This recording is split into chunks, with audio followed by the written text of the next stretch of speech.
Good day mga ka-vlogs. In today's video po, kung makikita nyo sa aking harapan, nag-release po tayo ng Fecon MTX 150.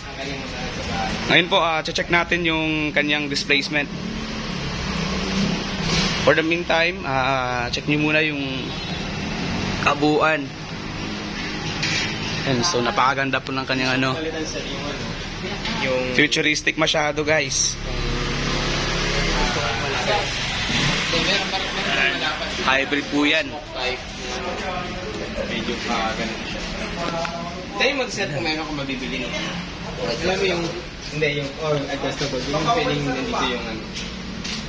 Pero mas ang ganda na yan. Ang ganda na yan. Nagtagang mo na lang siguro mga... Siyempre kaya ako makisuyo na ano sir. Open natin siya. So panoorin nyo guys yung ano. Inaaral pa natin. Sagad. Yun, may kulay yung kanyang ano. Ayun. Ayun. Naka-auto-set ko sir pagka ano, madilim. Si MTX 150 po ng Fecon, 8 liters po yung capacity niya. Ang timbang po niya ay 132 kilograms. 4 valves na rin po ito at naka-air cooled na rin po. Ay, air cooled. Liquid cooled po pala, sorry. Liquid cooled. Naka-projector headlight. And ganun siya lang yung braking natin. so, sa mga features niya po, dito sa ating harapan, mayroon po siyang hazard. High and low. Yung gearing niya ba na guys? Ayan. So, napakarami. May idling na rin siya.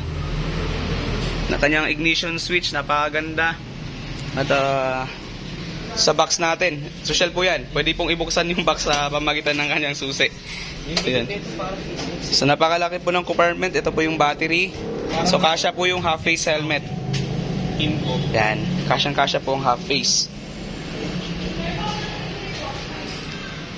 Sound check natin guys kung marinig, kung okay yung sa phone natin.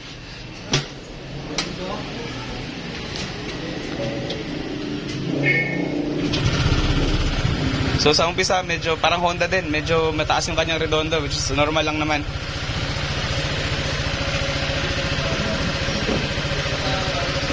Nasa harap din po yung kanyang gasoline, yung fuel tank. Pag kailangan itutok yata yan sa fuel sir. Pero paano natin buksan yan? Yan, nabuksan na. Alam na ni sir. Ang ganda. Ito, lagayan. Ano yan? Wire. Pero ito, lagayan to ng box. Yung sa ano ng oil. Yan. Ayun.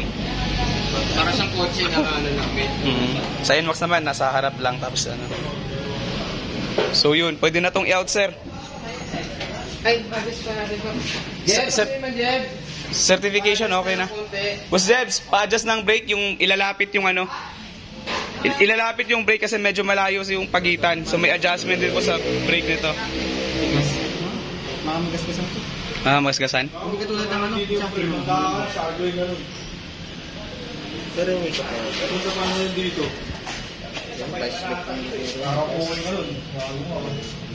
Parang design na ata. Malayo! Sir, thank you very much.